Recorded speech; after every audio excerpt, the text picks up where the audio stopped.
Good afternoon, fellow delegates and distinguished moderators. My name is Jonathan Kubakundimana, and I know that I speak for the entire U.S. delegation when I say that it's truly been an honor to critically engage with you on these important issues. And I'd like to thank the Voices of the Future program for facilitating such an excellent dialogue. I'd also like to take a moment to say that our prayers and our thoughts are with Paris and in France at this moment, where a devastating terrorist attack took the lives of over 100 people. As President Barack Obama said a couple of hours ago, we stand with France. Now, we were asked to discuss how the United States can advance and promote sustainable and inclusive growth to specifically empower our youth. Our youth in the United States comprise of 25% of our nation's population. That's 1 in 5 of our nation's citizenry, which means that for real sustainable growth to occur, it is imperative that we invest in our young people, tap into their potential, and incorporate our youth into our policies. And so this afternoon, I'm briefly going to discuss 2 things. First, the ways in which the United States has been able to successfully leverage the potential of our youth.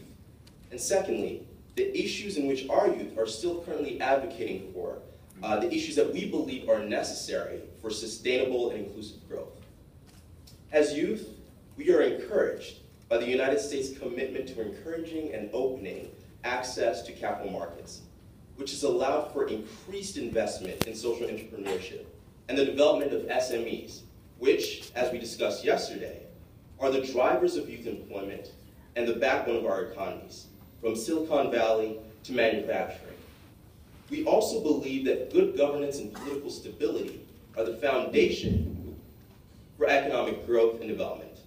The importance of civic engagement for youth cannot be overstated.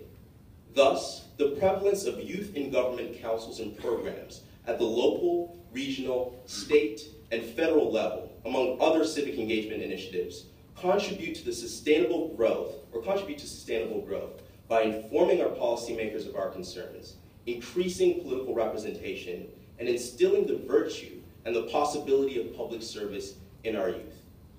But most importantly, we believe that quality education is a primary driver of economic growth, and that it is the necessary precondition for socioeconomic mobility. There are few things that are more empowering than true education. An educated populace is the basis for any functioning local community. In the United States, we've seen the youth take ownership of this principle and run with it through programs such as Teach for America, a program in which the brightest college graduates take 2 years to volunteer in some of our failing educational programs.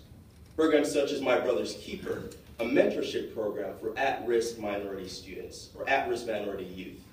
Programs such as these put a premium on person-to-person mentorship in order to empower and to lift up all sections of our society. And this leads me to the issue that we as youth are currently advocating for, and that is affordable and equitable access to education. This has become a major barrier for our youth in the United States. Currently, student debt in the United States has reached an astounding $1.1 trillion US. Over the last 3 decades, the cost of college has increased by over 900%. And over the last 5 years, tuition at public universities has increased by 27%. This has not only effectively crippled an entire generation with debt, but it has also inhibited our youth from engaging with our contemporaries here in the Asia-Pacific region to generate sustainable and inclusive growth. And so in answering the question, how do youth contribute to sustainable and inclusive growth of our economy? We answer through access to quality education and robust civic engagement. And so we'd like to encourage the implementation of youth in government programs, person-to-person empowerment through mentorship programs and educational programs such as Teach for America or My Brother's Keeper, and to eliminate the barriers to quality education generated by the student loan crisis. And so I'd like to leave us all here with a challenge. These are the words spoken by a civil rights leader during the civil rights movement in the 1960s. If not us, who? And if not now, what? Thank you. Thank you, Jonathan.